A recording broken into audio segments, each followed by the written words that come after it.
here we go. Jon, you're on. We're on.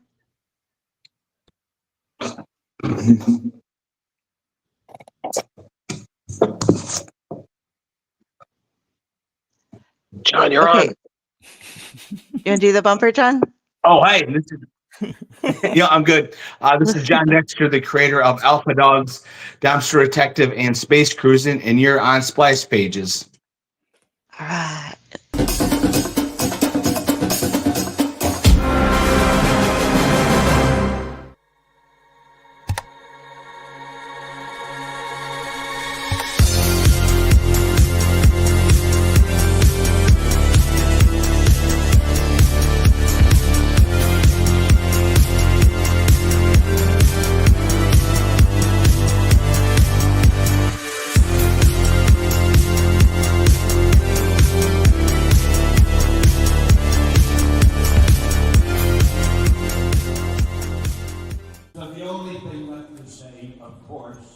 Is the one obvious thing.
Everyone thinks because you're a zombie, you don't know good coffee. Well, they're wrong. There's only one brew that gets my seal of approval. Deadly Grounds coffee is my guilty pleasure. The aroma is so intoxicating. It brings all of my neighbors out of the woodwork. Deadly Grounds coffee. Coffee to die for, and zombie approved. It's good to get a little deadly. Use the front door! Oh, they're so disgusting. The Dorkening and all affiliated shows are not intended for anyone under the age of 18. The following may contain discussions or scenes that have adult situations, graphic violence, nudity, strong sexual content, and graphic language. This show is intended for mature audiences only. Viewer discretion is advised. Oh God! Hey everybody, it's Leo. I'm in the Baca tank again. I tried something and it did not work. You know, that's the last time I tried to do a backflip. So I'm gonna be out of commission, but yeah, we got a good show going. It's gonna be awesome. All right, and you know, hey Kari, how you doing? Oh, hey, Leo. Sorry to say that again, but I hope you get to feeling better after that. Stop doing gymnastics. We're too old. We're way too old for gymnastics. Hi, everybody. Happy Tuesday. We're short of Leo tonight, but you get me in color with white. I'm not in my Kari cave. I am taking care of an injured pup. But on the bright side, it's kind of thematic because we are going to be talking to somebody tonight whose comic book is about dogs. So I have a pup. You get to see the pup, maybe if she ventures out. And let's see how Jar's doing. Hey, everybody. How's it going? I'm sad that Leo's not here, but hopefully he'll be back in a few weeks or so. I'm excited for tonight. I'm sad we only got to read one comic for this, but it was really good, and can't wait to meet our guests. Drew! Hey everybody, it's Drew again. I don't know who else I'd be, so it's just me. Yeah. I know exactly. But then Leo, Godspeed, my man. One day you'll be able to do that. Never going to give you up. Rick Astley, backflip off of a random wall during the middle of my goddamn song. But like Jar said, we have a great guest here. You know, we got to read the first issue of his project Alpha Dogs. He's here to talk about some of his upcoming projects, some of others' work, talk about what makes him tick, talk about being an independent creator. But why let me tell you about him when he's right here? So everybody, big hand from the one, the only, Mr. Jon Dexter. Hi guys, thanks for having me on the show. It's cool to be. I love going on new shows I've never been on before, and you guys seem like a pretty fun crew. So I think we'll have some fun. High expectations. Awesome. I love it. Good, good. Yes. Coming in strong. The Dexter way. Yeah, Very, very nice. All right. So, Jon, kind of just to start, you know, you're an independent creator. So, what made you decide that this was the career path for you? That you're like, I'm going to do that. I'm reading these. I want to be, you know, creating the stuff. What got you hooked? Ever since I was a little kid, I pretended my room was a TV station and I wanted to write movies. I don't know why. I was creating TV series as far back as I can remember. And so I wanted to go the screenwriting route. I did that for a while, had a little bit of success, but and then I ended up back when I was a teenager, like 13, 14, I had seen the X-Men TV show on Fox, and that just like blew me away. I thought that was just the first time ever a comic book that wasn't hokey, like the, 60s Batman and the silliness, the cartoons that were so melodramatic. This was really, drenched in kind of a reality, the suspension of disbelief with, there's the racism, X-Men with their mutants. And of course, Wolverine was like the coolest hero ever. So I was running out and getting, using my paper route money to go buy back issues of X-Men. So that was really where I started my love for comic books. And then this story, Alpha Dogs, really, I was deciding whether to try to write it as a screenplay or a comic, but it just really lent itself to the comic book genre. And I love writing comics better than any format of writing. It's for me, it's the most fulfilling. You're kind of a writer / director when you do it. And it's really cool to see your work as you envision, for the most part. I mean, it's a collaborative effort with the artist, but it's a lot of fun, and it's easily my favorite form of writing. Okay. I just want to piggyback to something you said. So as a kid, your goal was to be your own TV anchor. Are we talking like no my own a writer of TV series? Okay, because I was like, I'm just imagining like Little John in a suit doing like a Montel Cronkite, like, and that's the way it is. So I was like, yeah, I know. I had a big chair with my stuffed animals, and we'd introduce new shows that were coming on, and then I'd go on my bed and create movies and TV series. It just embedded in me. I just love storytelling. Yeah, no. Your parents must have been encouraging this. No, for you. Not at all. No. No, they're like, what do you have to say? Like, oh, fantastic. some of us are still sitting on beds with our stuffed animals pretending to be on a television show. Hey, numbnuts, excuse me. I know you're off the sauce. You need to focus. Hey, sorry, Kari. I'm sorry. It's just, I still haven't forgiven him for Terrificon. I said, stay out of my stuff, you fuzzy rascal. Rough on him, Drew. Sorry, Jon. Sorry, Jon. Sorry. Team. I'm scarred for life now. So basically, what you're telling me is X-Men fan. So, yeah. And we're talking like back in the day. So, what was that? You were buying like back issues of like Uncanny X-Men. We're talking like Claremont kind of stuff. Yeah, the Claremont stuff from the late 80s, 90s. I think I've read all of Claremont's run from basically when he took over.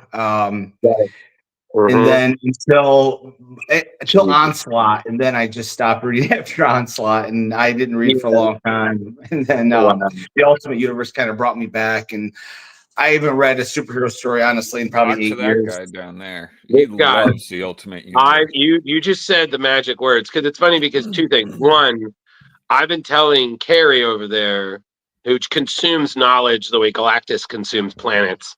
I was like, "Oh, you got to read X-Men." She's like, "Well, I'll start with Chris Claremont's stuff." I was like, "Kari, that's a lot of dialogue and a lot of characters with a single tear falling down their cheek as they walk away dramatically. So you can, but at the same time, Claremont never ends. I mean, he still. I applaud that man. He just keeps us like, well, I did have this little break in this story I did back in 1984 that we could do another 4-part mini, and I'm like, this guy's going to be writing X-Men forever. Yep.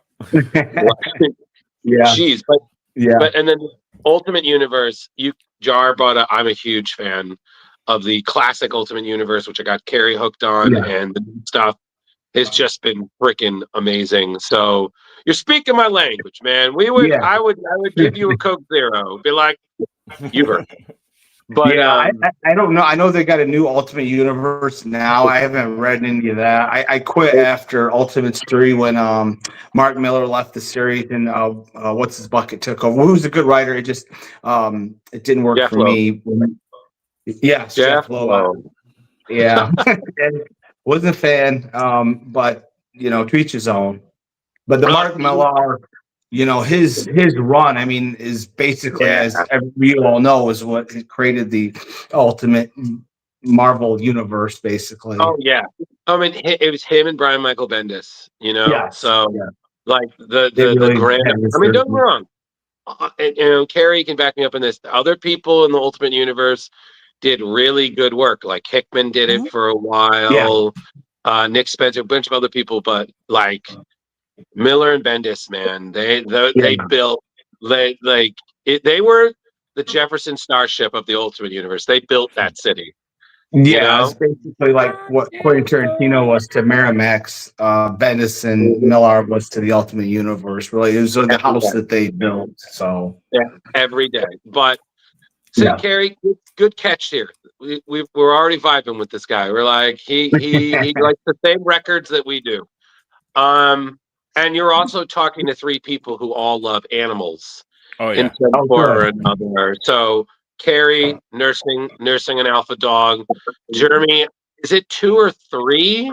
Got 3 dogs, 2 cats. There you go. He's got Dr. That's a fun. It's a interesting walk.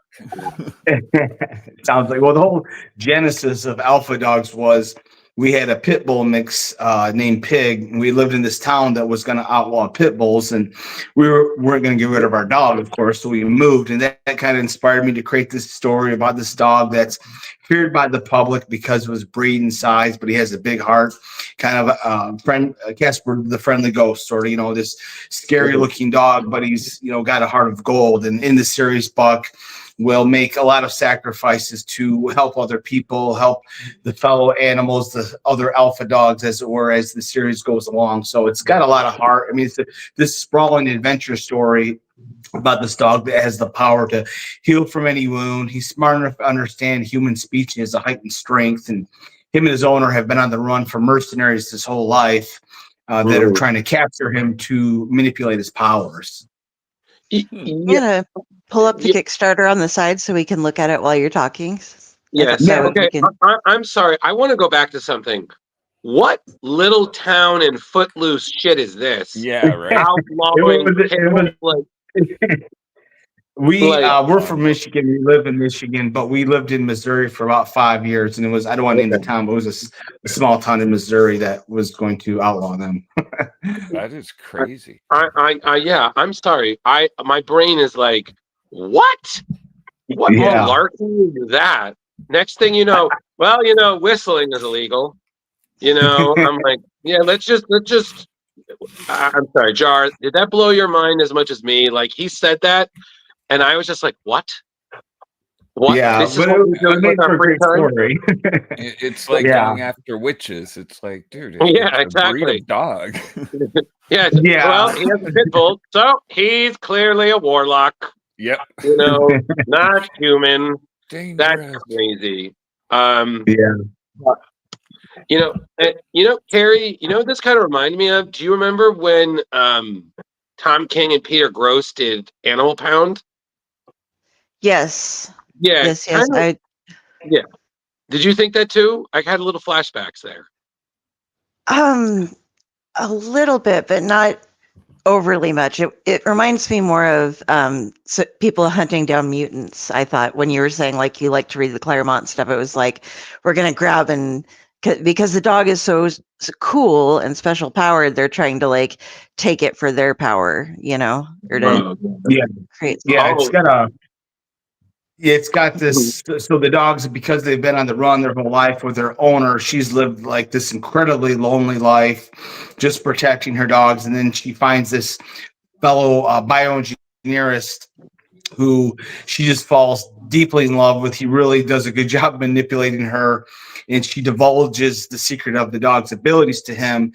But little does she know, he already knows of the dog's powers and has created this formula that once in possession of their dog, their blood, he can create his own dogs with their own unique abilities. So it's very much like X-Men meets Homeward Bound. You've got, as the series goes along, these dogs that can gain their own abilities, and they end up having to try and stop this big hulking dog named Mato, who is the antagonist.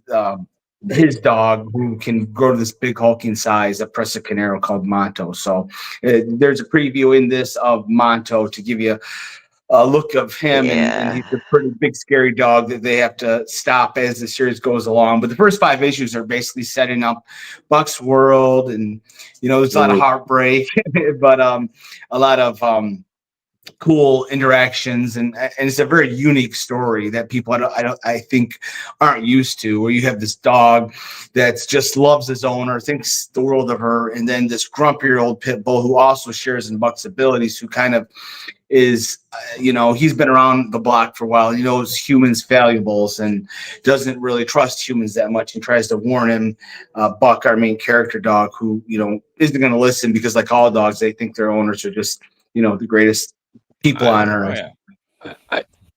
I'm just so annoyed I didn't think of Homeward Bound. Like, now I'm thinking of it, I'm like, oh my God, it's totally Chance and Shadow and the cat. Look at you, Drew. Knowing I know. I listened. I loved that movie when I was a kid. Like the second I thought Shadow was gonna make it, I'm like, what the hell sort of Milo and Otis shit is this? I'm like, I want them, like, no, you made it this far, you get that happy ending.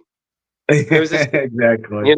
like, I was like, now I'm like, John, like, man, did Homeward Bound really hurt you that badly? You're like, I shall get revenge with this. Like, I got really sad. I'm like, oh God. Like, yeah. I loved seeing it because my brother recently had, or for the past like about decade, had a big pitty named Dexter, who was white with a couple fawn spots.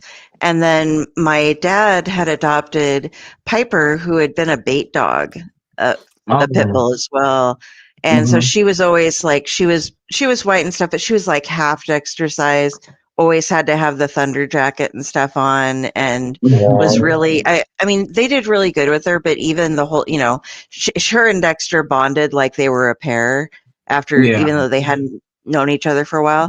And she passed away about 6 months ago or so, and he was alive, he did like a month later, and there was just, after she died, he just kind of gave up. It was so sad. But so now they've Taylor, my brother, hasn't gotten a new dog yet, but my dad took in another dog just to help get them healthy. It was awful scrawny, and they just really needed somebody who could full time, since he doesn't work anymore, feed this dog and take care of it, because it was on death's door, and they got it up to healthy again, and then they adopted her. So he's got a new one. So It is hard though, because a lot of people, when it comes to pit bulls, like you said, they aren't illegal here, but they are something that people are always talking about. Like, oh, yep, no pit bulls. Those are vicious, Yeah. terrible, horrible dogs, and it's like, They're really no, not. they're not. I think Yeah. sometimes like you said, it's a background thing. Yeah, and one of the themes of the whole series is nurture versus nature. You know, and it goes with the dogs, with people. You know, you get a bad reputation or whatever, and then it kind of follows you, and you don't really know the person until you've kind of walked in their shoes. So that's one of the themes of it. Is kind of, you know, it's what's inside the person, not, you know, what the reputation or prejudices about the person or the dog or whatever. It's the content of the character really is one of the themes. And another theme is of abandonment. You know, the dog kind of gets pushed aside by the owner, just like the older dog got pushed aside for Buck. And, you know, it's kind of a cautionary tale of, you know, if a parent brings in like a new stepdad or vice versa, and then the kids kind of get pushed aside, and what that does to the kid. And I kind of try to embody that with the Buck character and the pain he feels because his owners kind of picked this new guy over him. And it's going to be not a good decision on her part as the series goes along, because he has his kind of this master plan he's going to use these dogs to get revenge on individuals that we'll find out as the series goes along. So it's got a really great epic, you know, a story of the dogs, and, you know, the mystery of how they got their powers in the first place. And you have these mercenaries after them to manipulate their powers, and you have got the, you know, new boyfriend who's got this revenge plan, and he ends up getting these dogs that have their own unique abilities. What's the coolest ability, or what would you say is the coolest ability you've given any of these dogs?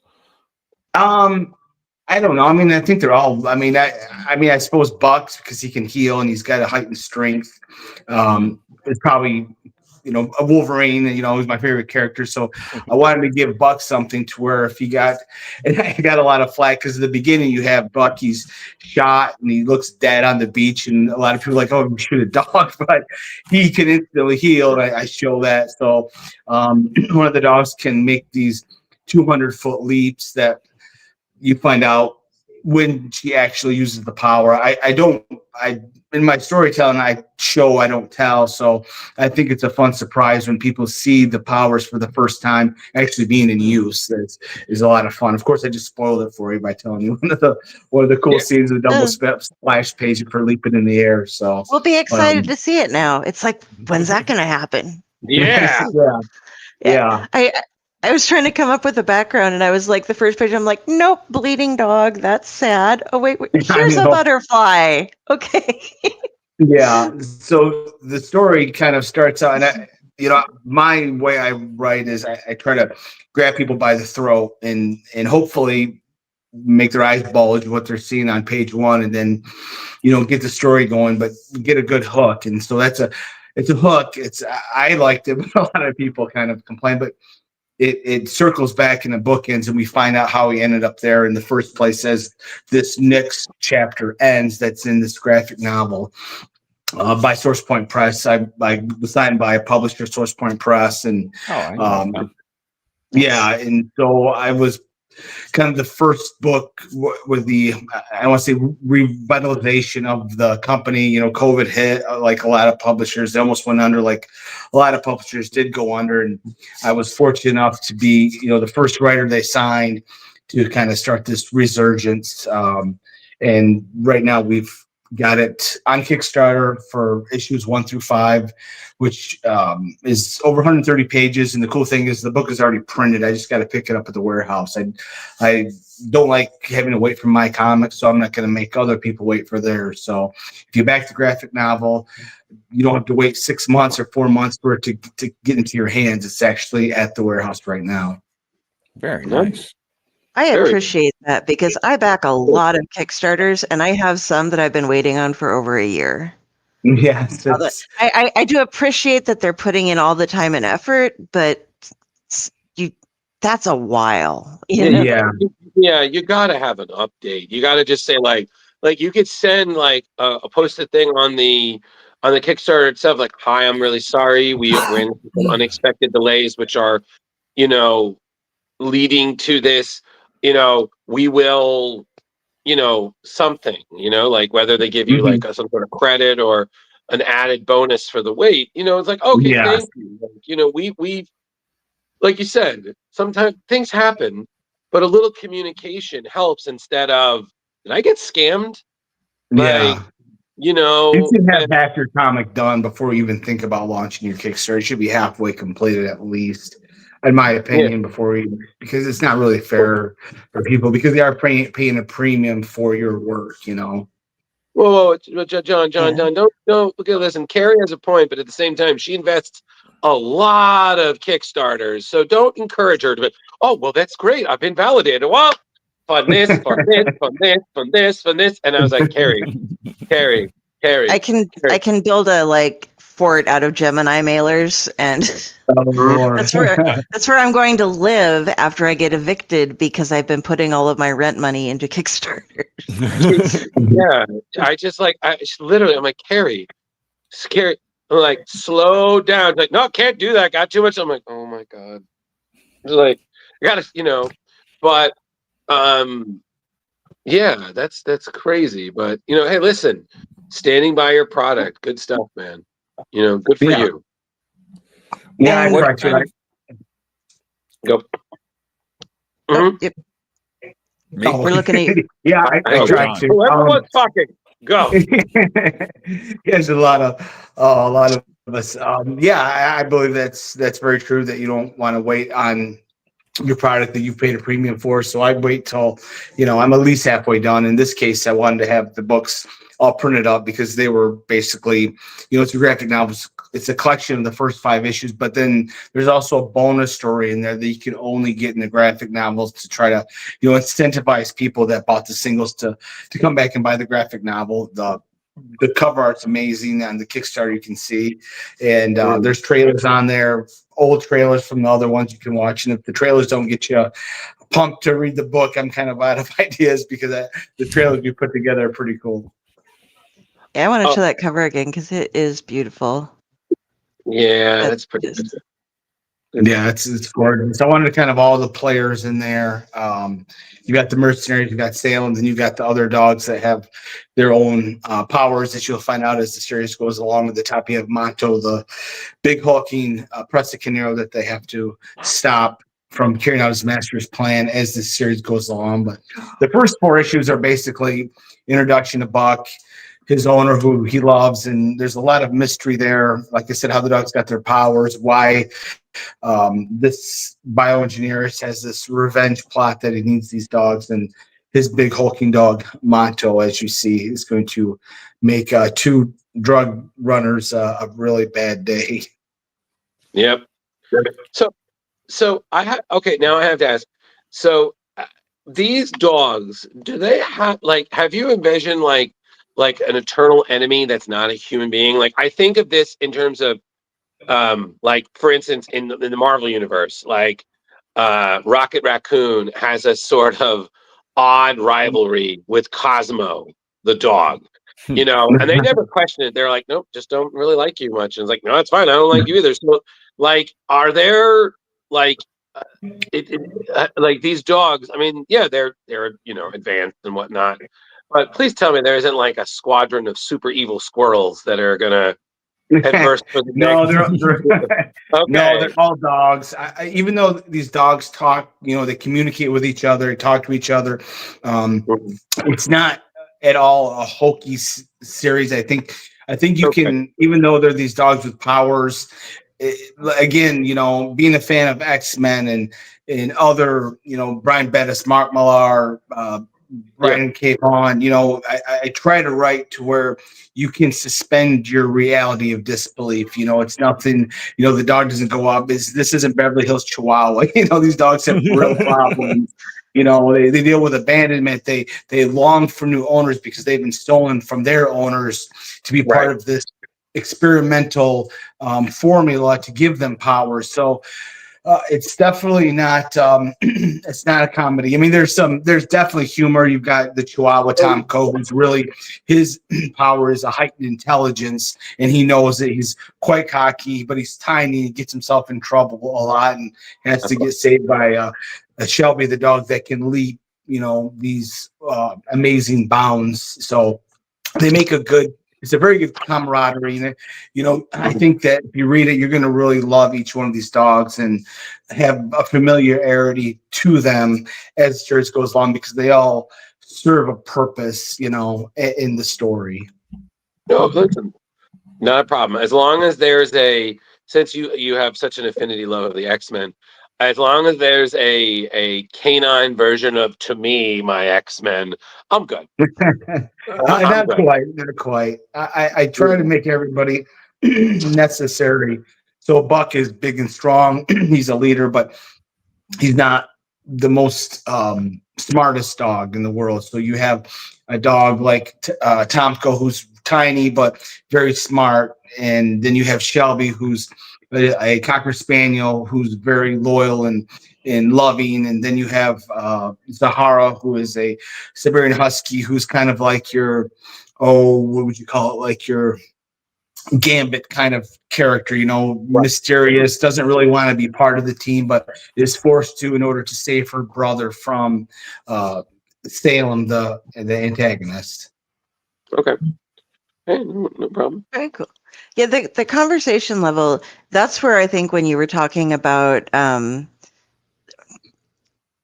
dog pound what was the one, Animal Drew? Pound? We were just Animal Pound. Yeah, and a little bit of like Feral too. They have like the normal conversation instead of it being like really limited, but they understand. I don't think that not all of them understood human language as well as, I mean, some of them did. They were higher level intelligence, but they weren't like this, like super smart. Absolutely. But so we've been primed for reading animals that are smart enough that we can go like, okay, this isn't a disbelief too much, because we at least we enjoy animal comics. So I did. I wanted to make sure the humans couldn't understand the dogs, because then that would just throw the thing into a silliness, So the humans can't understand the dogs, but the dogs can understand the human speak. They just can't communicate, because that would kind of come off as stupid. But the humans understand that the dogs understand the humans. Yes. Well, yes. Their owner can see, because they're barking but in their own tone, and she knows they're smart, and so and the villain of the series knows that they're communicating with each other. They just can't understand what the dogs are saying. It's like Timmy with Lassie. There you go. Exactly. So here's a real question for you, if you've seen them, because we've had these and we've tried them, and she is not dumb by any means, but she cannot figure them out at all. These dogs with the buttons that they give people, and they're like, oh, my dog, wrote a novel because it is so smart it can push all of the buttons. And it's just like, no, it's not just because it happens to randomly keep stepping on the same one that's in its path all the time. Of course, this dog is. What do you think of those? Are those like some dogs really get them, or do you think that it's mostly luck and the people who record it just wait until they hit the right button? That's definitely very possible. I don't know. We bought that for our dog. We weren't really all that impressed, but there are definitely dogs that are smarter than my son has a blue heeler who's definitely smarter than some of our other dogs out there. So I don't know if they can. I didn't have much luck with that when my wife bought it for our dog, but we kind of gave up after a few weeks because she just kept pressing the same button over and over again. Fair. Yeah, this one where she just, what is that? What are you doing? Oh, I don't want that. I just want to go outside. Don't make me step on something to go outside. I think it's the same ones where the kids, the parents with these 1-year-olds that they say is just smarter than every other kid or stronger than every other kid. It's like everybody thinks that about their kid or dog. Yeah. Absolutely. True. Very true. Actually, no, most of my dogs aren't very smart. I have one smart dog. You better be lucky that they can't. I hope they don't know which one's which, because that starts war, man. You know. Oh, they're all elderly. Most of them are senile. Okay. All right, you're good for now. For now. So, did you also want to mention some of your other books that you've worked on? I have images up to show for Dime Store Detective if you'd like. Yeah, Dime Store Detective is this great supernatural detective mystery. It's you can get that as an add-on or part of a package deal in the campaign, and that's going to be published as well as a graphic novel. That's coming out next. 1 through 5 is a graphic novel once this gets done. But yeah, it's a great series. If you like supernatural stories, if you like detective mysteries, if you like noir, then you'd love it. It's whenever it's in color, we're in the present when the detective Mackinder is on the hunt for a serial killer. Then whenever we switch to the sepia tones, that black and white images, that's when we flash back to when the detective is 8 years old, raised by moonshiners and embroiled in this turf war. And the detective's uncle and father inadvertently released this evil entity that's been trapped for hundreds of years in a cave in the Appalachian Mountains that somehow returns in the present. So you've got it takes place in North Georgia. It's kind of one of those stories where the criminals wear badges. It's a very seedy city, and Detective Mackinder, our main character, is kind of a one man against the establishment, if you will, against City Hall, and he's convinced this evil entity that basically destroyed his family in 81 has returned 40 years later to kind of wreak havoc again. So it's a terrific story. You don't have to believe me. There's plenty of reviews for that and Alpha Dogs on YouTube, online. I just posted a review today on my Facebook page that a reader wrote about Alpha Dogs being, great art, great story. So, like I said, to get published, it's not an easy feat. So I think it's kind of a testament that these are quality stories that people do enjoy in order to even, to get a publisher. And this is going to be coming out next, right? Correct. Yeah. And you can it's a graphic novel. We can get all 5 issues as part of this campaign right now. And my other one called Space Cruizin, there's only 1 issue of that right now, but that's a sci-fi comedy that I wrote. Oh, that looks fun. Yeah, it's a real fun story. Don't let me lose my hat. Yeah, that was my Amazing Fantasy 15. I had to do an homage to Amazing Fantasy 15, one of my favorite covers. So, it's enhanced human who's called the Bushido Warrior, alien who loves pop culture. He wears a cowboy hat, a World War II bomber jacket, and I don't know if anybody's over 40 here, but he wears an I Shot JR T-shirt, if anybody knows what that is, from Dallas. But so there's a lot of humor into it, and this obsolete android as well. So it's a fun series too. There's only 1 issue out currently. I'm trying to get through Alpha Dogs and Dime Store Detective a little bit more before I do issue 2 of Space Cruizin. Okay. That's because when you were describing Dime Store Detective, I especially one man against the corrupt city. I was like, fan of Serpico, aren't we? Huh? A little bit. I would say more of True Detective meets Stephen King's It would be the best way to describe Dime Store Detective. Oh wow, that's a good elevator pitch right there. Yeah, I mean, I can just about. I mean, I will give you your money back right now if you read Dime Store Detective and don't tell me it's one of your favorite comics. I'm that confident that it's a really great series. That there's been now, like I said, I'm just one person promoting myself. I don't get a lot of sales, but I can tell you the people that have read Dime Store Detective will tell you that it's one of their favorite comics. And you don't take my word for it. Look on social media, and there's plenty. I had to give. Well, I didn't have to, but I sent my comics to Cruis Q, Jay and Silent Bob's comic book store, because I've always wanted to be in that comic book store because it's such a famous comic book store, but it's small, and they have even just a little small space for small indie guys like me. So I had to, in order to get on, have an opportunity, I sent my comics to Mike Zapik. I don't know if you're familiar with him. He was on Comic Book Man, and he read Dime Store Detective, and he liked it enough that all my comics are now on the shelves at Jay and Silent Bob's comic book store. So if you're in New Jersey, go buy them up.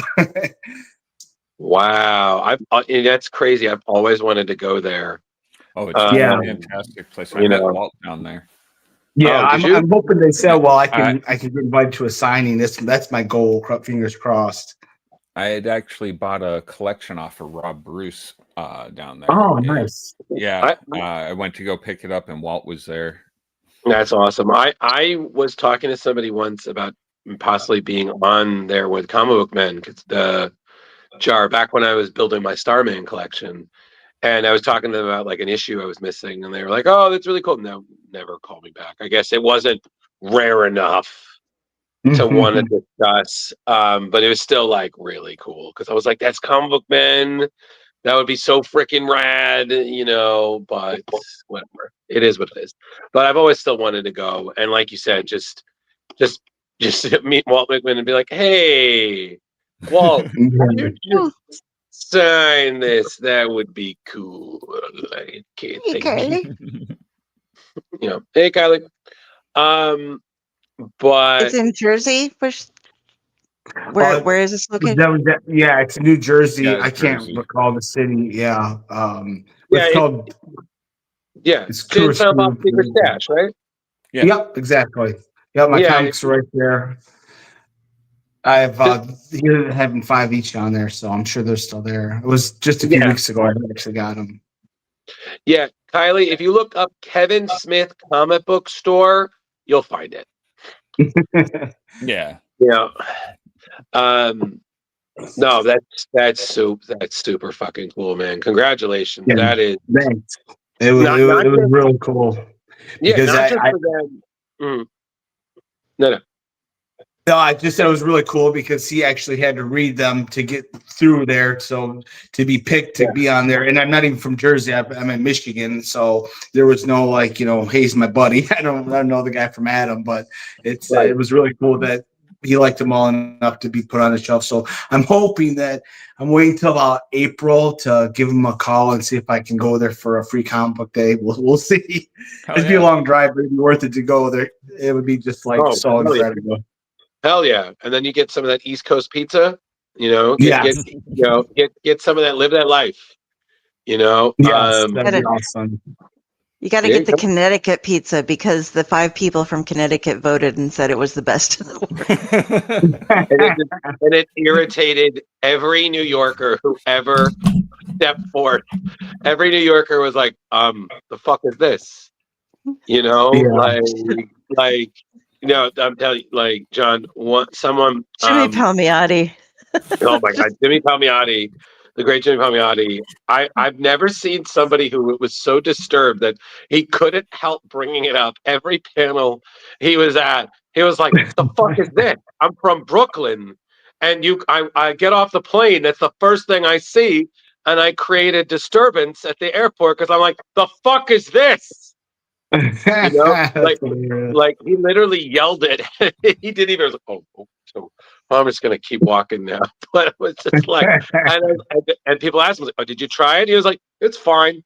It's fine. It's okay. It's not, not horrible, but it's not the best." Yeah, and I'm like, And I've been to 2. I've been to one, and that was won Georgia's best pizza, and it wasn't anything special. I don't know. This must be popular because I've been to a few there that was named best pizza, and I thought, wow, a DiGiorno tastes as good as this. Damn. I'm sorry, but they have pizza in Georgia? That just doesn't even sound like something that you could get there, Why wasn't that great? There better not be peaches on that pizza. Oh, no. Whoa, Jar. Don't even, man. Like, you wouldn't think that. I have seen blueberries on pizza. Thank you. I was like, I was like, excuse me. To quote the great Jurassic Park, your people kept thinking if they could, they didn't ask if they should. You That's very know, true. exactly. I was like, okay, I can do salad, fine. I can do chicken, fine. I could even understand why someone might think once that pineapple was a good idea. But blueberries, they belong on Well, waffles, not on a hot, fresh slice of what the hell is this? yes, That, I 100% agree. thank you. That, and I still, for this love of day, don't understand why ranch is on a pizza. But you know what? That's me. That's me. I, I got and bad you news. guys, If you're in Michigan, you have to put ranch on your pizza. It's in Michigan. you know what, We John? all put John, it. respectfully, I'm going to say no. But you Pineapple, you can yes. do your thing in Michigan. I just now know that. So I was like, hey, you want to get a slice of Michigan? I'm like, no, Nope. I don't. There's Nope, nope. I We don't. there's all a Trust. dip our pizza in ranch. I got bad news in Michigan. No, I'm just going to be there's like, I'm gonna be like, I could just see now. I'm like, I want 2 slices. Hold the ranch, sir. Did you say hold the ranch? You know what I said, son. 2 there is a slices. place Hold the ranch. in Yeah, go St. Louis near the Chase Hotel, ahead. and it's a ranch place. Like one of their things is like you can Whoa, get a flight of different ranches. They have whoa, all yeah. kinds of Terry, what do you mean it's a ranch place? As in, it's not a like ranch, their but there's whole cattle, but no, ranch. their whole theme is ranch dressings. They have a bunch of different flavors of ranch dressing. You can order a flight of ranch dressings to go with like your wings. Instead of Uh-huh. having different hot sauce, it's different kinds of ranch and stuff. Nice. They serve drinks where they rim the cup with powdered ranch. Like they'll dip it in ranch dressing and then roll it in powdered What ranch is wrong with and people? serve you Bloody Mary. And I'm just like, No, because I was maybe just with like, this Bloody is the Mary. most American of American drinks. And no, we didn't try one because that is disgusting thank you. that you would do that. But Yeah, that'd They be a little doubled too down. far. yeah, no ranch. Thank you, Kylie. Kylie. Thank you. Just- That's exactly. Thank you, Yeah. Kylie. I thought the same thing. I was like, you went to a ranch. Like, what Yellowstone shit is this? You went to a ranch in ranch St. Louis? dressings. Literally, I was like, was it Yellowstone night? You know, was it half off Dutton's? You know, like God the Lord. Just I no, have but no okay, idea what it was, but it's just disgusting to me. no. I mean, God bless you for, in the Southern sense, I guess, Yeah, I God for bless. living ranch. but listen, I'm just saying, John. I hope you get the signing at the stash and get some legit pizza. But Yeah, whatever. if I put ranch on a pizza in Jersey, I'm sure they kick me out of the state. Oh, So you You know get what? some looks. Yeah, I feel like you're definitely gonna get a look. You're gonna be like, "Can I get some ranch with this?" They'd be like, "The fuck did you just say? You yeah. didn't want more sauce. You said ranch." Like Buffalo Wild Wings is right down the street, sir. You can go there. Exactly. But that let's you know what, guys, we're getting distracted. We only have him for a certain amount of time. We're gonna pivot. We're gonna curve the bullet. But so you have this. You have Alpha Dogs, and then you have Dime Store Detectives. Carrie, there was something else, right? Was it a past project or something else you're working on, John? He is a 2-time Academy Awards winning Academy Awards screenwriting contest semi-finalist for writing The Weeping Trees, and we want to hear about that too. We do. Yeah. So back in 2014, I was doing my screenwriting thing, and I had wrote this historical fiction script called The Weeping Trees, and the Academy Awards, every year puts on a contest called the Nicole Fellowship. If you're one of the 5 picked, you go on, and a lot of them had their movies made, Arlington Road, Achille the Bee, and I made it to the semifinals, which was like the top 150 out of 7,000 scripts. So I had gotten some momentum, and I was hoping to get it sold. Like 99% of screenplays that fall through. So that's gonna eventually, I'm gonna turn that into a comic book. I've already got written out as a 6-parter, but that's going to be after Dime Store is finished, because it's really tough. I shouldn't even done Space Cruising because to juggle 3 comics is almost impossible for me working a full-time job. So I'm just doing those 2, Alpha Dogs and Dime Store, and then eventually I'll get the Weeping Trees. But yeah, it was a great series, a great script. It's about a true story actually about the Devil's Railway. So back at the turn of the century, when vehicles were invented, they needed rubber, and all the rubber trees were in South America. So, long story short, they basically enslaved the natives in there.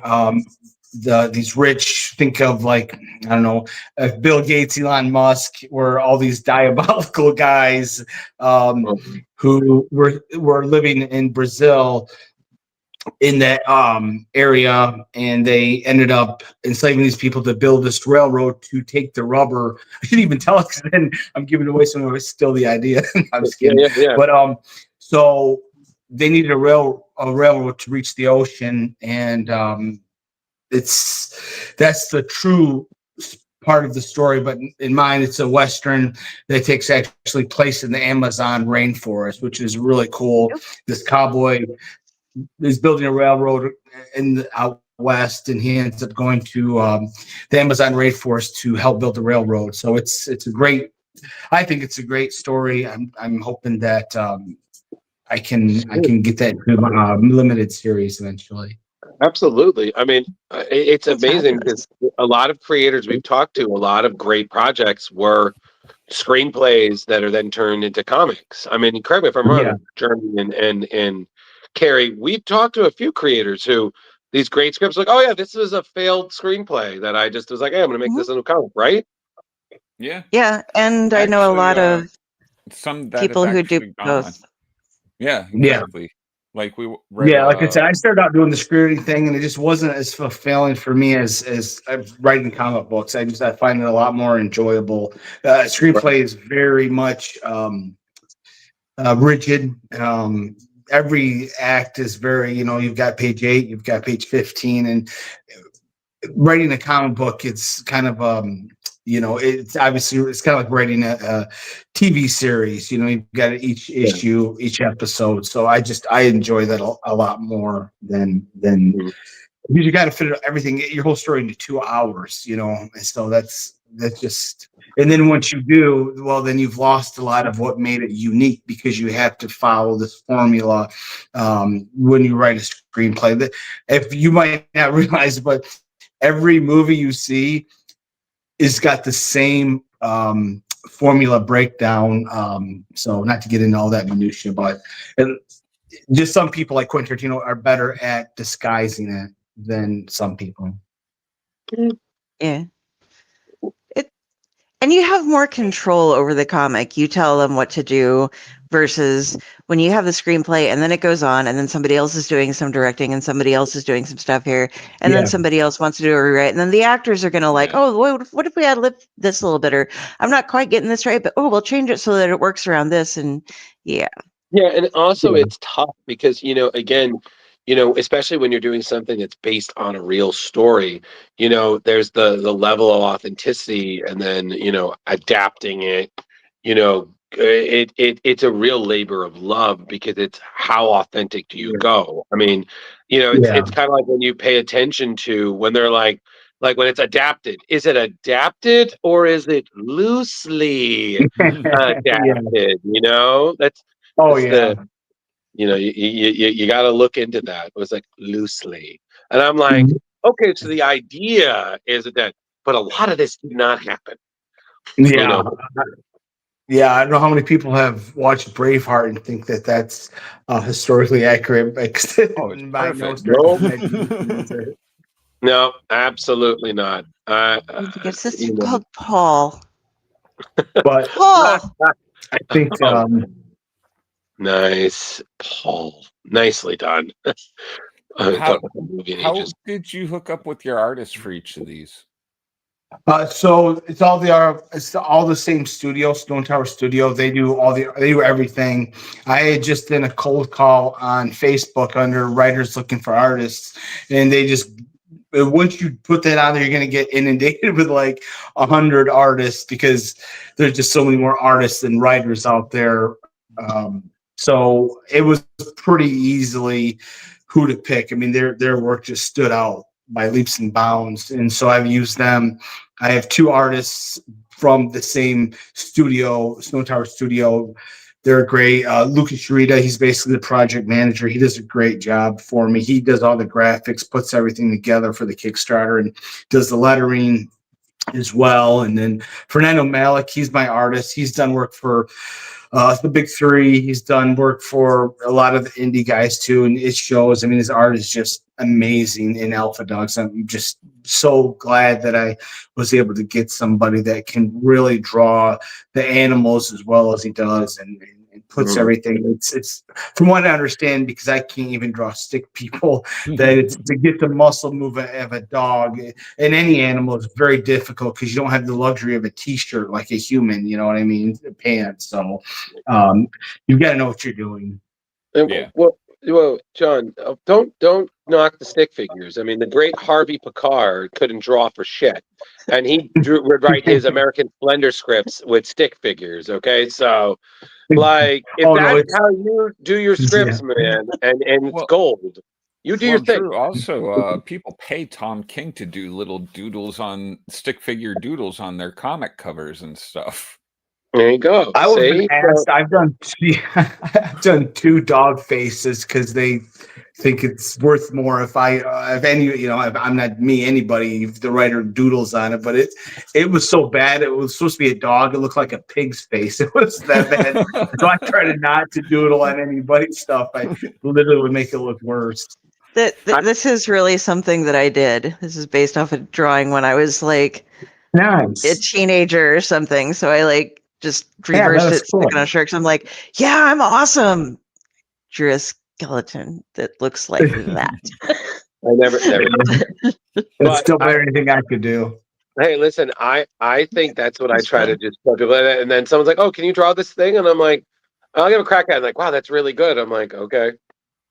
Like literally, I think it's just one of those things. Like sometimes certain talents are, it's kind of like when you're trying to be funny, it's better when you just are, because I feel like the second you think about it and you're like, oh, let me tell this funny joke, it's not funny anymore.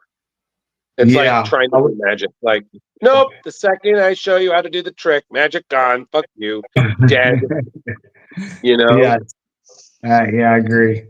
Yeah, exactly. Listen, John, you don't got to tell them how to make the donuts, my man. Like, you don't got to do that. You just gotta put the tray out and let the money flow. Yeah, I'm still waiting for that. Well, listen, keep making the donuts though, because some of them, oh, this is a dope donut, and then before you know it, it'll be Dexter's Donuts. Boom. There you go. Oh yeah, keeping the DD. I'm kind of hungry. I know. I'm sorry, Chuck. Like, God damn it, Drew. Just because you got to eat your dinner before the show, son of a bitch. But beyond everything you're working on, like you're working on 3 projects. So what does Jon Dexter do when he's not working on comics? Do you have a life outside of that, or are you just some of that old school Marvel level? You're just sitting at your computer, blaring, got a cigarette. You're just like, I got to burn the midnight oil. I'll make some coffee. A lot of coffee. I got 3 more. Okay. Yeah. I wish. No, I'm a construction inspector in my day job, so that actually takes up most of my day. So, yeah, definitely. I took a job in construction when I was in my early 20s because I knew I'd have the winters off to write, and so that's how it's been for very many years. So. Wow. That's kind of why I got into it. Little did I know I'd be graduating from a construction worker to a inspector, but it's a good job. Nice obviously, upgrade. not the dream yet. The dream is doing comics full time. I mean, Listen, John. People are always keep building new buildings, so they're going to need those inspected. So Yes. you got job security, because I was talking to my friend about this, and she was talking about like, how can we build anymore? And then I was like, well, they can just do what they do in all these future movies. They're like, well, the sky is still free, so we're just gonna build up. And I'm just Yes. like, and then the sky rights, and I'm like, that is some rich people shit. Like, nope, I own this part of the sky. You can that. I was like, can you imagine having the money? Like, bought the sky. I'm like, Yeah. oh, that's a boot. I'm We like, I have can barely land buy on the dirt. moon now. Yeah, exactly. Well, no, you can't land on that part of the moon. I bought that for like $4 back in the day. So no. But John, what I meant more like, what do you do in your spare time? Are you an avid video gamer? Do you walk? Do you watch TV? Do you have some favorite shows that are like, the Build break Legos. when you have? Yeah, I don't know. What do you know? Do you collect fossils that you find on the beach with a metal detector? Well, That'd I be create weird thing to comic books, find with so a I metal. don't have any extra money. It all goes to the comics and stuff. So honestly, my free time, it's promoting, it's trying to make connections with the comic. I mean, to make it as a comic book writer, it's obviously very difficult. So, you really got to put the work in. And so I Right. really try to, my weekends is usually anything to do with trying to promote, because I'm trying to get through the series. So I have a Kickstarter like every few months, and so I'm trying to promote, either I'm on shows like yours promoting, or I'm at Comic Cons, whatever I can do, because it's basically my obsession is to get my comics to be that, I believe the quality is good enough to be up there with other big comics. It's a lot of hard work, especially if you're just doing it on your own. I do have a publisher, but if anybody, once you find out if you get published, that they don't really promote you. They sell you. They have it on the platforms to sell, but they don't promote you. You are still, in charge. And I wanted to make sure I was a creator-owned publisher, because I want to keep my own work. So Yeah. it's basically like it's your money, you're investing, and it's your time. And so, I mean, if you want your dream to come true, that's what you got to do. So that's basically, I have no life. I'm sorry. I don't play video games. I don't get to watch TV. So unfortunately, So I really don't have a sad. life. I know. Hey, So pathetic. but you have the drive to promote yourself, and that's something that a lot of people are like, it's so exhausting to It go is. through I and hate keep it. and like, I don't know if you get the same thing, but I don't do comics, but I write prose, and I don't have a Yeah. lot done, and I just feel like if I keep posting this every single day, people are just going to get tired of looking at me, Yeah, is what I know. I I always look worry at it. about Yeah. that. And it's like, Yeah, but the unfriend button is just a click away. So yeah, if anybody ever Yeah. says anything, I just say, "Well, I'll unfriend you. That's fine." See you later. I can't not promote myself, because I'm worried that I might offend somebody. I I'll sell out. I don't care. yeah, Like I said, just unfriend me if I'm annoying you. That's fine. I'll just it's you can't worry about that if you're trying to, the way I look at it, I'm trying to be like a locomotive, and but you got to believe in your work, believe in yourself, and I do. So it's just all I need is that one big name to like it, and but you can't sit on your hands, unfortunately, and wait for somebody to make your dream come. You've got to go out there and put the work in. So yeah, I haven't played a video game, and I couldn't even tell you how long. Well, hopefully you everything goes well that you're working on, and you can do that. Maybe even go on a vacation. Yeah. We're rooting for you, John. So Yeah. I plan on um, going to actually Pigeon Forge trips this fall, so that'd be fun. there you go. So as we're coming up a little past the hour mark, basically, one, thank you so much for taking the time to join us. Everything that you're working on sounds absolutely fantastic. And seriously, please, if they're the Kickstarters and whatnot, any projects, just send us a link. We'd be more than glad to promote it on a segment I that we have. appreciate it. And as we're wrapping up, are there any conventions you're going to this year that people watching could find you and support? Give John the green, everybody. And what's the best way on social media for anybody to look up your work or contact you or anything? Yeah, so I have I'm on Facebook. I also have a Facebook group called Jon Dexter Comics. I'm on X at Real Alpha Dogs. I'm on X at Alpha_Dogs_comic. I'm on Blue Sky too. But this weekend I'll be in Monroe, Michigan for their Comic Con. It's a big Comic Con. I've got a lot of cool people there. So if you're in the Michigan area, come check it out. And then 2 weeks after that, I'll be in Waterford, which is a suburb of Detroit, for Fantastic Con. So most of my time, I live in Michigan, so pretty much almost all my comics are in Michigan. But I want to get to, I'll be in Ohio next year, in Elkhart, Indiana next year, again for their cons. And I want to get to, I want to get towards more states, not too far drive, because once you pay for all the hotels, the long drive, the food, you're lucky to break even. So I've learned to go to the big cons that aren't too far away. But so that's where I'll be in the next this month. Then in November I'll be at Grand Rapids. They got a huge Comic-Con in Grand Rapids, Michigan. Oh, great. Apparently, Kylie's going to come up to get signings at your next contractor job. Since that's all right, I'll be in. I will be in Potterville, Michigan. It is known as Gizzard City. I'm not even making that up. Oh my God, City! Wow. They have a cafe called Gizzard Cafe. They have a Gizzard Fest. I'm not even. That's crazy. There's a famous restaurant called Joe's Gizzard Restaurant or whatever, has a big chicken on there. So yeah, look up Potterville, Michigan is known as the Gizzard capital of Michigan, and that's where I'll be. So come on down, have a gizzard, get a signed comic. That's for all those that are gizzard going, enjoy that. I will gizzard ganot. That'd be a gizzard. There's a KFC here in Lincoln, Nebraska that has had, since I moved to town for like over 20 years. It's on the corner of South and like 9th and South Street. And it just says, Fridays, we have gizzards. Oh my God. Nope.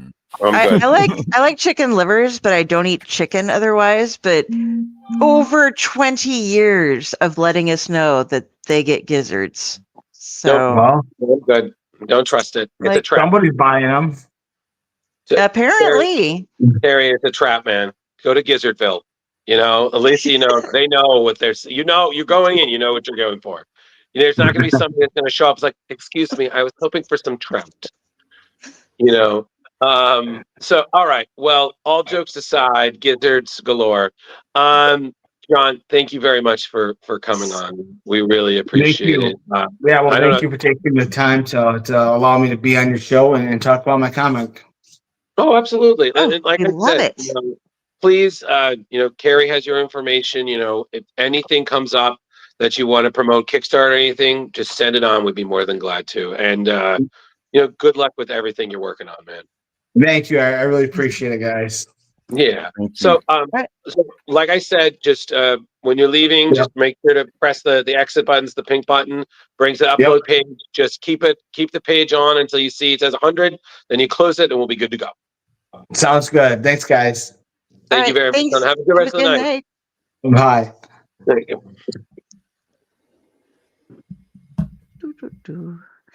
And Kylie, I'm terribly sorry. I can't keep up with you, but you are hysterical. Chick, girl. Yeah.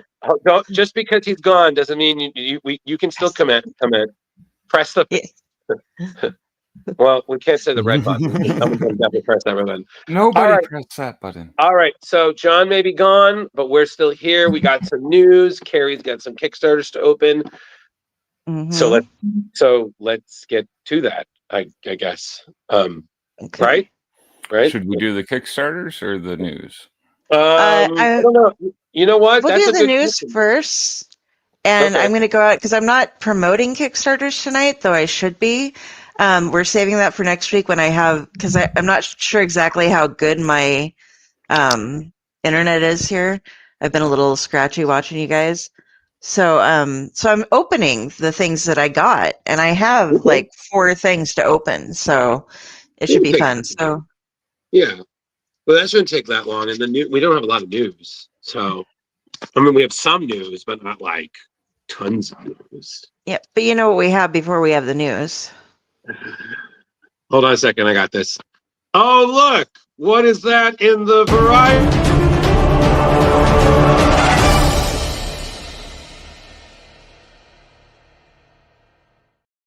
Notice I said Verizon because I was not serious enough to say the word correctly. So, all right. Welcome to Variant Watch. So, first up, as we've seen, Marvel Zombies just can't stay dead. We've already seen that the Marvel Zombies will be coming back on Disney Plus with a new series, which looks fantastic. The trailer is awesome. Especially because the newest trailer has a Baby Metal song, and I'm a fan, so I'm like, yes. And we're also celebrating the launch of Marvel Zombies Red Band, which was a 5-issue series that's kicking off soon, if I'm correct. Should be next week. Starting a new. So you got that, and because we just don't need enough zombies. These are Marvel Zombies variant covers. So these will be in stores just in time for Halloween. We have 10 covers depicting iconic Marvel heroes as flesh-eating monstrosities. So, and in no particular order, we have Spider-Gwen there. That's Black Cat over there. That's horrifying. That's the Silver Surfer. That's Carnage, Eddie Brock Carnage. Emma Frost. Wow, This one was kind of cool. yeah, It makes it look like she has implants because she's got one place that's still holding together. yeah. Maybe I shouldn't look that close when I make It with the red kind of makes her look like a Terminator. You got that's Miles Morales. Moon I Knight. love this one. Yeah, that's pretty great. That was gorgeous. Spirits of Violence. That's a great cover. Look at that. Spider Girl. Ugh, God. Interesting. Thor. Okay. That's Was anybody else looking for Eddie's head? I don't know, but Juan Ferreira, man. I mean, he just does such good work. I mean, look at that. That is terrifying. Especially with the little detail of all those bones flying around. Like, dude. Yeah. That was pretty cool. Mm-hmm. Oh, no, and then that's I'll the next thing. Yep. There we go. Yep. Yeah. All right. So those will be on sale from October 1st to the 29th. So if you like anything you saw, I've definitely reach out to your local LCS and book them before, they just come and don't ever leave us alone. So Still think Marvel's there should be out. an Iron Maiden cover. All right. Yeah, pretty badass. Not gonna lie. Next. So Marvel Stormbreakers, you remember those, the group of upcoming artists drawing everything you can think of from every theme you can think of, are debuting their latest project, some new costumes from some of Marvel's most celebrated characters. Now, this series, which is called From the Chaos a Costume, is inspired by the debut of Spider-Man's famous black costume on the cover of Amazing Spider-Man 252. So this will be in November, the From a Chaos a Costume variant. So in the covers, you're going to see Alessandro Cappuccio, Simone DeMeo, Juan Vergari, Gihiru, Jonas Scarf, Geoff Shaw, Luciano Vecchio, reinventing classic costumes from everybody. So, yeah, I mean, we've been look at these. Some of these are really cool. I'm not going to lie to you. So, I don't mind that. That's kind of cool for a Ghost Rider. What do you think, Kari? Kind of got it. kind of got like an 80s racing vibe to it to me. Yeah, like if Ricky Bobby became a ghostwriter. You know, I like it though. I don't know, it's the checkers that are really doing it for me. And then he's got the chains down the side. I was like, that's really cool. Just hanging off like a wallet chain going. Mm-hmm. That he needs wallet chains. This one, the hair just killed me. I was like, whoa. Yeah, it's a lot of hair. Listen, Johnny has like a fucking handlebar mustache right now. It's killing me. That's not a bad design for Moon Knight. That looks pretty cool. Yeah. Except I don't know how I feel about like the disc hanging out. He looks like he has like trunks like flapping between his legs. Like I'm like that's a cool design for Daredevil. I don't know. That jacket's pretty rad. Is he wearing jeans? Like he's Kind wearing of jeans. Kind of looks like It's got the baggy look. There you go. Was that everything? Yeah. I and this like one I didn't. Well, but what is this? Like, is that a shelf sticking out? I don't understand the shading there. Like she's got shading. I think it's like a shirt over a shirt. I don't know, but now that I look at it, I'm like, yeah, that is kind of weird. Yeah, like, I don't get it. It's coming out further than the rest of her. I don't know. It kind of looks like she's wearing a diaper. Oh damn! Kylie's going fucking in, man. So yeah, these will be on sale from the November 12th all the way to the 26th. So if you like anything you see from our recommendations or not, let your local LCS know. Yeah. But that's pretty much it for Variant Watch. And because you can't have Variant without new comics, which would be requiring some form of notice program to inform people that these things are out or upcoming projects to look for, aka dun, dun, dun, dun, dun. It's gonna take just a sec, but I'm gonna get it done really quick. And now here we go. Sorry, got a couple things to do here. Hold on. Dun dun dun. Drew's News. Exciting tales, fresh comic views. In the pages, heroes fly, villains plot under the sky. From Gotham's dark to Metropolis views, we cover stories old and new. Drew's News, your daily source for comic clues. Join the fun, it's a heroic cruise in the world of Drew's Comic News. I swear, for the longest time, I thought that was Jeremy doing that song. That is Jeremy doing that song. Because Lee, I thought Leo told me it wasn't. There are a couple of different. There are multiple versions of it, and that's what he told me. I was like, oh, that AI jar, And then now I'm like, it was jar all along. And I'm like, this is the last time I asked Leo a fucking question. Fucking liar. All right. Sorry. Comic news, not full of lies, full of truth and some lies. So all right. So I believe the first one is me. We're it's something about I'm stuck on okay. No, the first one it is going to be you. Yes. Yeah. Yes. Something about an apocalypse. An apocalypse with a keyboard. Cue the theme song. Open? Yes, it's good. Yep. So as we've already seen,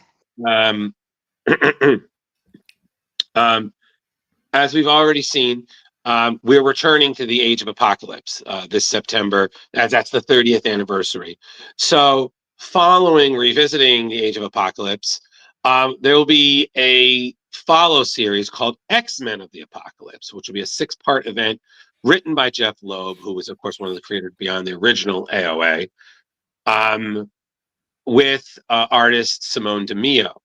So mirroring the first one, you'll see X-Men of Apocalypse Alpha 1, then X-Men of Apocalypse issues 1 through 4, and then conclude with X-Men Apocalypse Omega. So a prelude to it was featured in the giant size Age of Apocalypse issue 1, where that had Loeb and DeMeo teaming up, the Revelations backup story. So basically, this is taking place in the direct aftermath of the original's finale. So you have this reality's X-Men journeying to essentially ensure their own universe's survival that will take them into the main Marvel universe, where they're coming to come in contact with their counterparts, a battle which could potentially impact both teams' histories and destinies forever.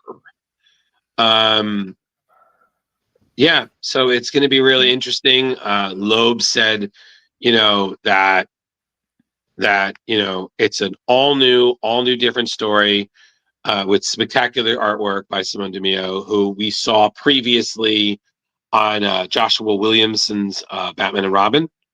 So, their universe version of Gambit, Sabretooth, Wildchild, Blink, Forge, and Morph, trying to save one universe without dooming another. So it's going to be really fucking cool. So I have always had a soft spot for Age of Apocalypse. So seeing them come back to it, this could be really cool if it's done right. So time will tell. But like I said, this is coming out this month. So keep an eye out for it, everybody. Very good. Yep. And the next story is also covered by me with a little magic. Yes. So, as if you ever saw the Agatha series, you were introduced to Wiccan, the son of Scarlet Witch, who, as we know from his time in the comics of the Young Avengers and other storylines, is a prominent character in the Marvel magical hierarchy.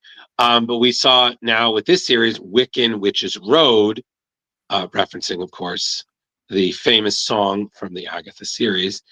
In December, Wiccan Witch's Road is a 5-issue limited comic series written by Wyatt Kennedy and newcomer Andy Perea in his Marvel debut, which will be following Wiccan and his Young Avengers teammate / husband, Hulkling, who is, of course, the emperor of the Skrull Empire right now. Part in Jonathan Hickman's Imperial, Hulkling's life on the line, forcing Wiccan to take a spellbinding trip down to the Witch's Road, where he'll face a new enemy and discover his unique role in protecting Earth from magical threats.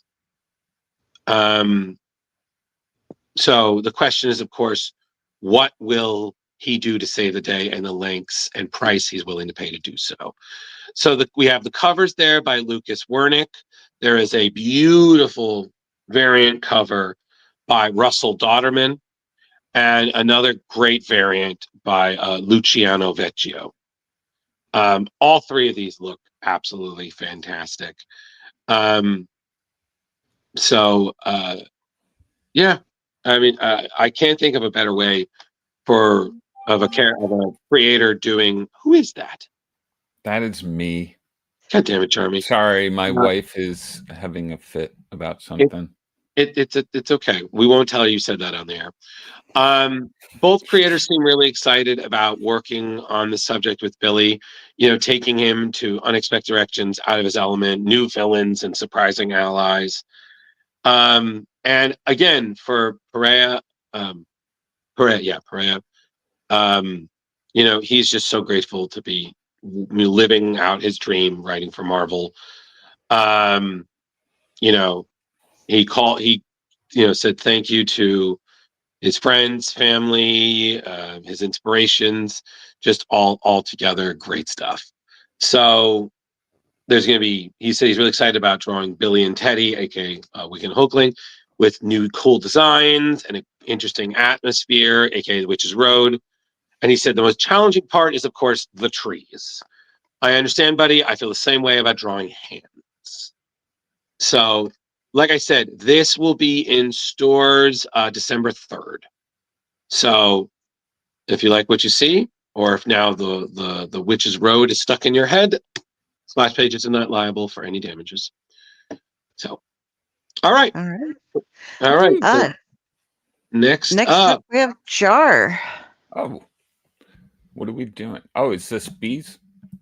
Berserker. I had the wrong thing pulled up. 1 second. All right. So coming in November, also November 26th, it's a one-shot from the world of Berserker called The Bleeding Tide, expanding the world of the immortal warrior bee. Going to be written by Marjorie Liu, creator of Monstrous, and artist Gary Brown, known for The Massive.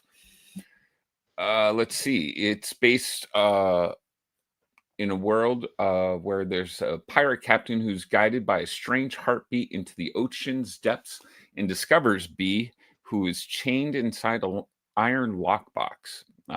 When B is awakened, he must help defend the crew during a brutal ambush at sea. There's a deep mystery going on. What is Captain truly seeking? You can expect pirate vampire themed adventure, which sounds incredible to me, complete with gore and monstrous threats. Gary Brown describes the issue as a crazy ride filled with gore, monsters, pirates, and gore. So I'm guessing there's going to be plenty of blood. Including Gary Brown's own main cover, there's going to be a variety of variant covers, one by Rebecca Puebla, Michael Dialanas. I'm saying that horribly. Yep. It's Greek. Dialna. Yep. Giuseppe Comunicoli, Carrie Randolph, and others. This keeps expanding the world of Berserker, continuing after Poetry of Madness, Fallen Empire, The Lost Book of B, and the novel The Book of Elsewhere, co-authored by Keanu Reeves. So November 26th, I think you could probably pre-order up until the end of October. Nice. Well, listen, I mean, we got to run into our friend Ron Garney at Terrific Con. You know, he was very happy to see us, but man, that guy looked tired from creating brand new awesome worlds with his best buddy Keanu. So an expansion of this world, which is, you know, this is on my list of things to catch up on. I fell behind a little bit on Berserker, but yeah, this looks fucking great. So pirates and vampires. Pirates and vampires. And Keanu Reeves. Oh How my. can they go wrong? I know. They really can't, you know. That's kind of one of those, like, you get an automatic win. Yep, pretty much. All right. Well, thank you, Jar. Looking forward to that. And Kari, I know you're excited about this one. Oh yeah, my girl, Stephanie Phillips. All right, so Distillery and Stephanie Phillips are going to be making some more magic with the upcoming series Endeavor. Along with artist, I got to get this in the right order because I'm trying to read as well as Mark Lemming. Yes, with Mark Lemming, colors by Lee Luridge and Tom Napolitano on lettering. Endeavor has been compared to The Lord of the Flies and Yellow Jackets at Sea. This is going to be a deeply character-driven tale of 7 teens fighting against both the elements and themselves as they are trapped on an historic recreation of an 18th century schooner. So it begins as a luxury cruise, but something terrible happens when they bring aboard a woman found floating in a life raft far out at sea that results in the kids being left alone, far from shore, in what looks to become a harrowing journey full of suspense and thrills. The ash can is currently available if you go to Distillery, their website, for free. You can get it. And then issue 1 goes on sale October 8th. You can also get access, if you check it out, to a Spotify playlist that Stephanie made to go along with the book by looking up playlists for Endeavor Distillery or by Steph_Smash. I don't think And I this can is some of listen to the music interior. while reading. Are you What? supposed to play the playlist while you're reading the book? I think it's kind of background music if you want to, but it's pirate themed stuff. It's really fun. More I don't pirates. know. We need more pirates. Everybody needs more pirates. But so this is some of the last artwork. This is from issue number 2. That's by by Andrew K. Curry. But yeah, Stephanie has a love for pirates from her hometown because they had like these pirate festivals and stuff, and she didn't know that. I remember when we talked to her the first time, she was like, I just didn't know that there weren't pirate festivals everywhere, So but it looks like it's going to be really fun. We don't know what happens to these adults exactly. The girl looks kind of maybe sick that they bring on, but it's going to be unleashing all of these kids who don't necessarily like and trust each other into conflict out on the high seas. Yep, it's gonna be Plague. Kind of terrifying. I'm So voting for Plague. voting for Plague, but why doesn't it affect the kids? Because children It of is the corn. it is a judgmental plague. It only Mean starts to girl affect plague. you when you turn 21. Exactly. It's kind of like a little mean girls, little children of the corn, little high seas, hijinks. Just listen, I'm telling you, if we put Hans Zimmer on the soundtrack, done. Okay? We'll there you go. There's the movie. Cut the check. All right. But listen, that's awesome. That sounds like another win, and Stephanie Phillips is totally winning right now. She's doing such great stuff with Marvel, including the Savage She-Hulk in Sakaar series that she's working on with Aaron Cooter. I think that's going to be great. So, And Distillery has those huge pages to work on too. So it's going to be having the wide sea on a widespread. She's done space already, which is cute. Anyway. Yeah. So guess what's up next? Oh my. Cruise news. Oh. Yep. Okay. So as we know, the end game is coming for the Ultimate Universe. But before that happens, we are going to look at more of the current state of the Ultimate Universe and discover more secrets in Ultimate Universe 2 years in issue 1, which is a one-shot hitting the stands in December by Dennis Camp, Alex Pacadell, and superstar artists from almost every cover of the Marvel Universe. So this is going to be an essential chapter. We're going to see the return of the Ultimate Guardians. We're going to reveal their role in the Ultimate Endgame and to be new players as the countdown to the Maker's return gets near its conclusion. So the synopsis says, in preparation for the Maker's return in Endgame, the Ultimate Guardians have been traveling all across time and space, recruiting members new and old, travel across the corners of the Ultimate Universe. Don't miss the dawn of many new characters, including Ultimate Daredevil. So basically, Dennis Camp says that he sees these as opportunities to reveal more about the universe's history, set the path for its future. So he says, in this one, they're going to take us from the birth of humanity to 2,000 years into the future where everything is just shit. It's bold, it's heartfelt, it's filled with big ideas and twists on old characters. It's basically what you've come to expect. And they rave about what they're going to do with Daredevil. That he's still a something without fear, but it's been scaled to a cosmic level hero. So, again, the Ultimate Universe can do no wrong right now. Like, just total killing it. So this is going to be awesome, especially from Dennis Camp, whose Ultimate run is just fantastic. I mean, Kari can back me up on that. Every issue is just stupendous. Yeah. And if I ever meet him, I'm going to tell him I said that on the show repeatedly. But yeah, so that's everything for me on news. So now it's just Jar and Kari wrapping it up. So, KO. Who's first? Boom, you are. Oh, okay.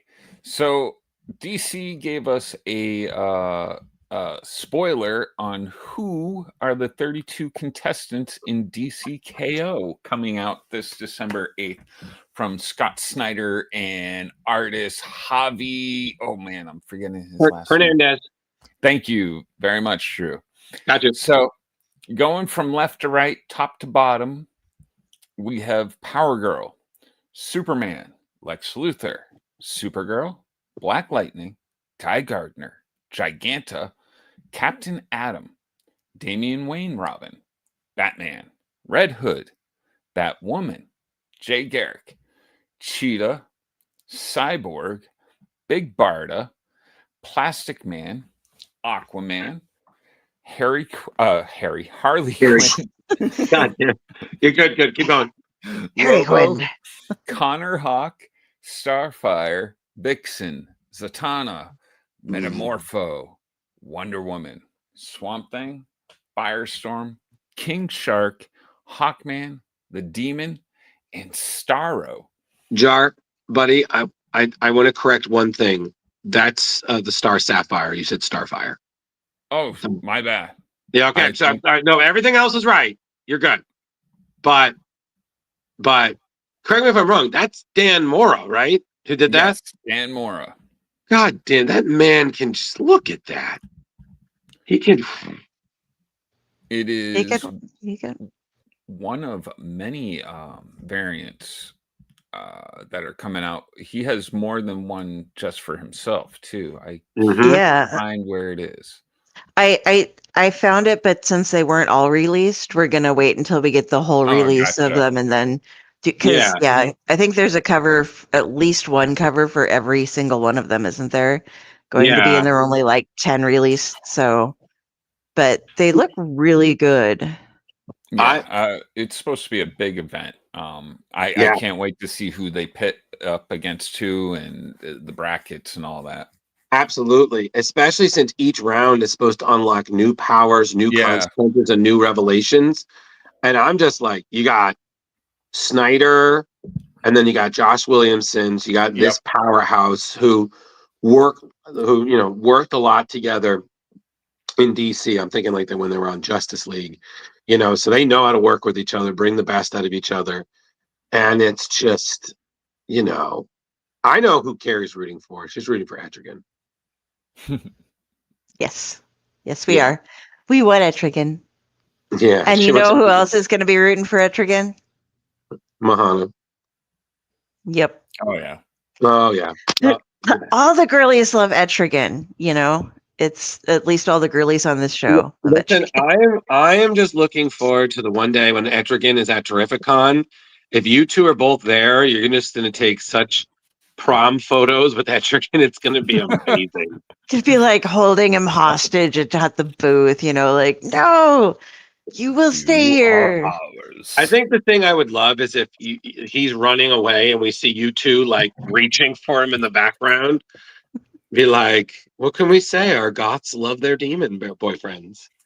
All right. Speaking of things for you to do, Kari, why don't you close out the news for us? Wrap it up. Yes. Okay. So, Hulk smash everything.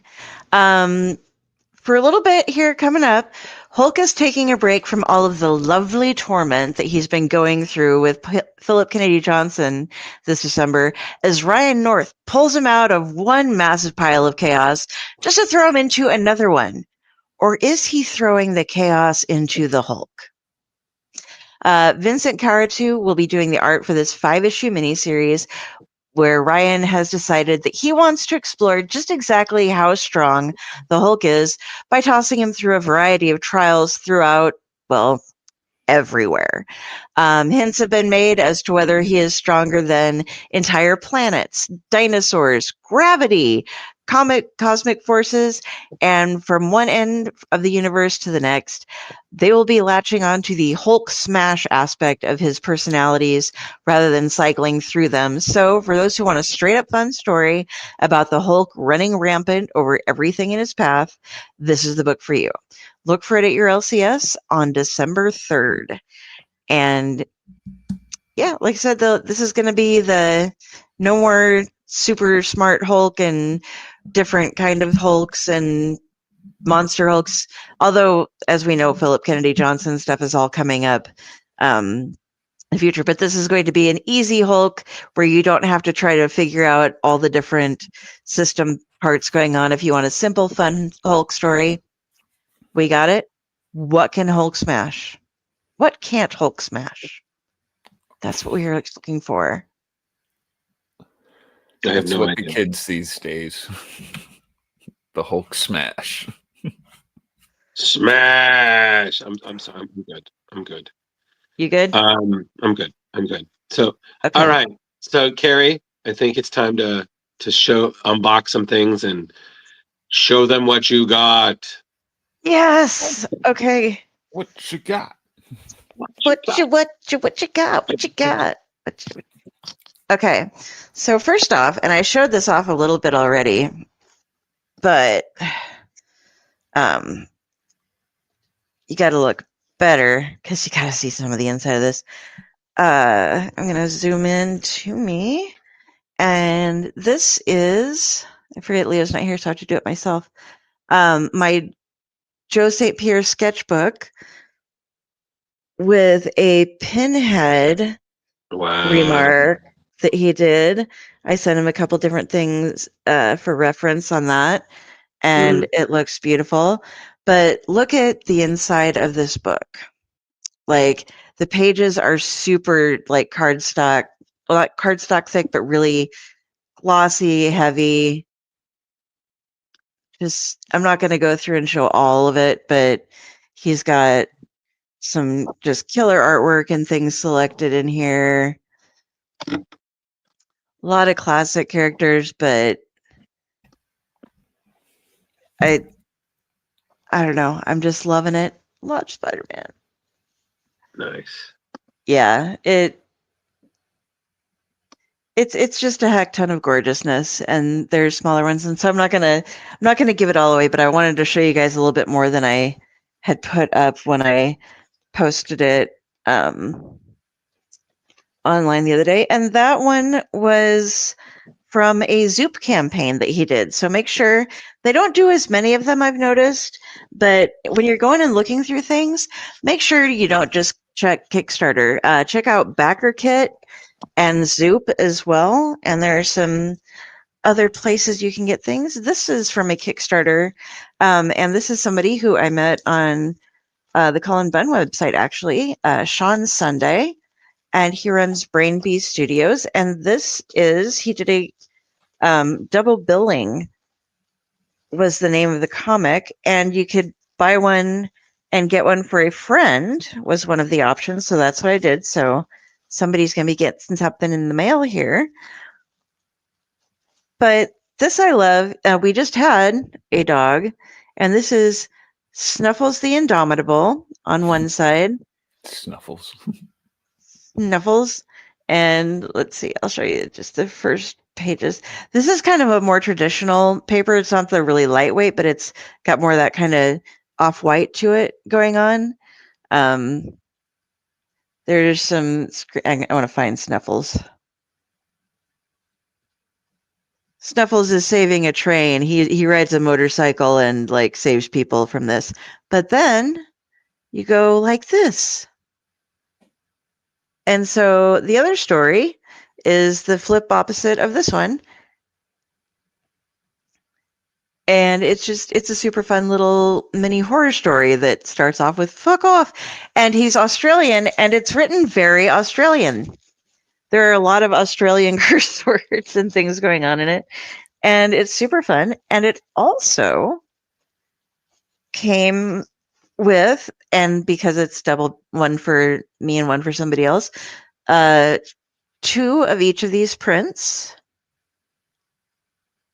This is a monster. Rawr. Here is Snuffles with his own little pet pug hanging out in the desert. And then a TV head person. But yeah, so he did that, and then along with, because this is what I love about Kickstarters and stuff, guys. You get extras. If you go into a comic book store, you buy the comic. You go get on Kickstarter, and they're like, oh, here, we're going to send you a business card.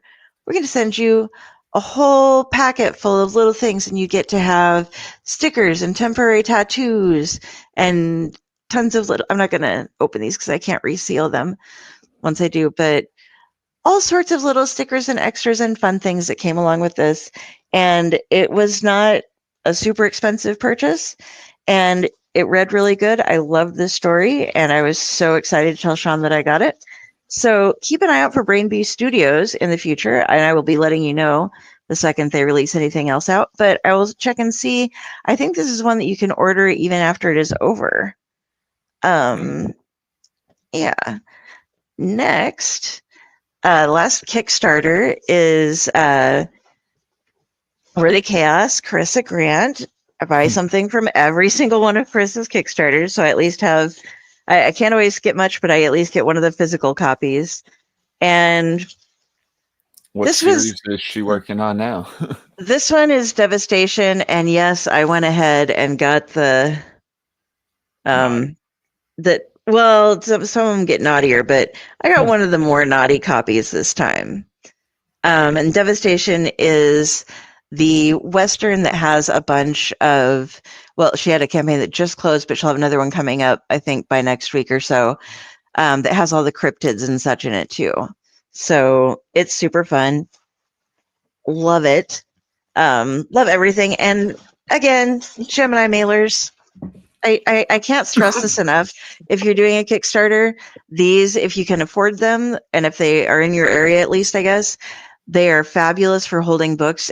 Not so much if you have a whole lot of extra stuff, but okay. And then last, but certainly not least, we have Monty Keene is going to be coming on. We haven't set up the date yet, but sometime soon.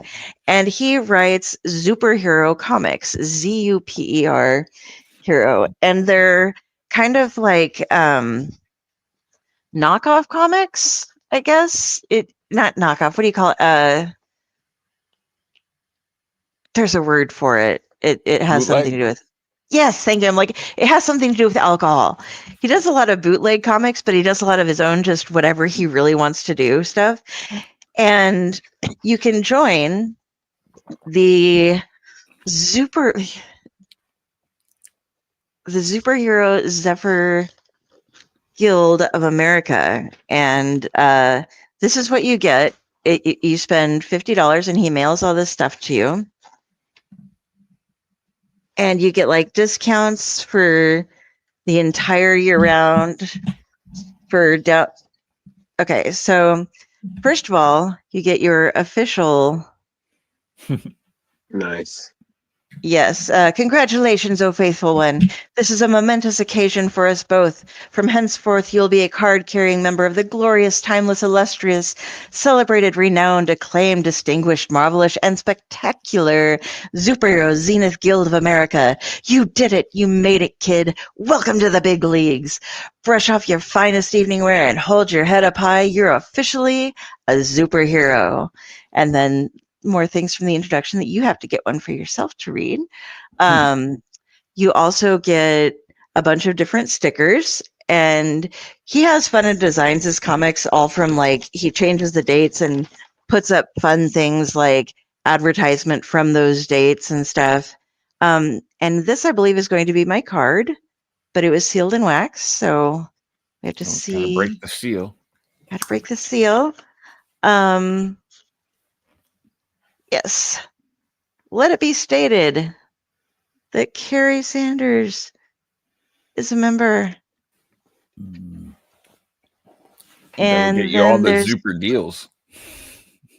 Yes. Oh, well, I'm not going to show you, but I have an exclusive code. You just can't see the code. So that I can download the digital issues and get a chance to see them. So before I will be ordering the physical copies as well. But you also get a tote bag and a very cool hat, which I like. And then I believe this is a recurring thing. You get a notepad and pencil so that you can jot down all of your superhero ideas. Very And good. it's yes, and when you renew, you get a renewal of this going on. So people coming back to things, you'll never run out of your superhero pads. So I just love this. I have I no think word for you. Genius. isn't it? Oh, and if you go to his website and you see the commercial he has for it, it's this great like black and white with the fedora thing going on and the big old smoke. He looks like he's sitting in a cross between a newsroom and a detective agency where it's like, you out there, you should join the league. And it's just like, yeah, it's super awesome. So yeah, these were my things that I kickstarted and bought to join in and got special little arrangements with. So that's what you should do. You should go out, you should invest money in your comic book creator heroes and get you some fun stuff. Things that you can only get on Kickstarters, things that you can only get from ordering online, and become a member Like of Alpha a fan Dogs club. that's going on down below. Yes, Exactly. go get Alpha Dogs. You're going to get fun stuff there. All right. So, all right. Was that everything you had, Kari? Got Chris, I got Joe, I got Sean, I got Maddie. Yes, that was everything I had. All right. Well, then I guess we'll just talk about our next guest coming up, and then we'll sign off. So, full screen, man. Hey, everybody. Thank you so much for joining us. We hope you enjoyed our time with Jon Dexter as much as we did. And please feel free, if this is your first time with us, feel free to hit that subscribe button. We would love to have you, especially coming back, because we have great guests every week, usually. But for instance, we're going to have back one of our favorite guests, the great Franco from Aya Comics, will be coming on next week to discuss some of the new projects that he has with Paper Cuts. And we're going to talk to him. We'll talk about Terrificon a bit.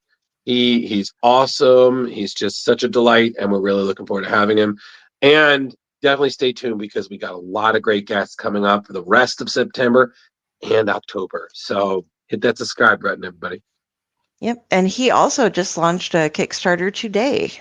So, yeah. So, yes, thank you, everybody.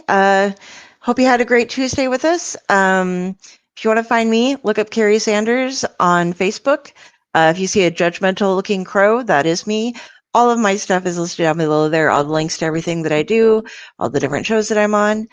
And yeah, you can catch me there. But more importantly, I got to push the right buttons. There we go. Hey. More importantly, I got to pay attention. Zoot Riot. We'll just leave that running. I had a great night. It was fun talking to Jon, and I'm on Facebook.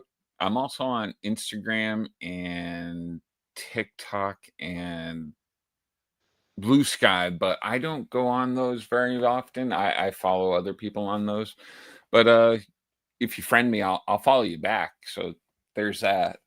Other than that, have a good week. Oh, damn it. See you next week. There we go. Hey, everybody. Hey, everybody. Thank you for joining us on Splash Pages. As for me, Drew, you can find me on Facebook, on Instagram, GhostbusterMan1984. I'm also on Blue Sky as well. There's a lot going on in my world, but never too busy to talk to one of you should you hit me up within the next 20 minutes. After that, Godspeed. But have a great rest of the day, night, and rest of the week. Oh. Thank you, everybody. Have a good night. Bye. Like, subscribe, love us. We love you.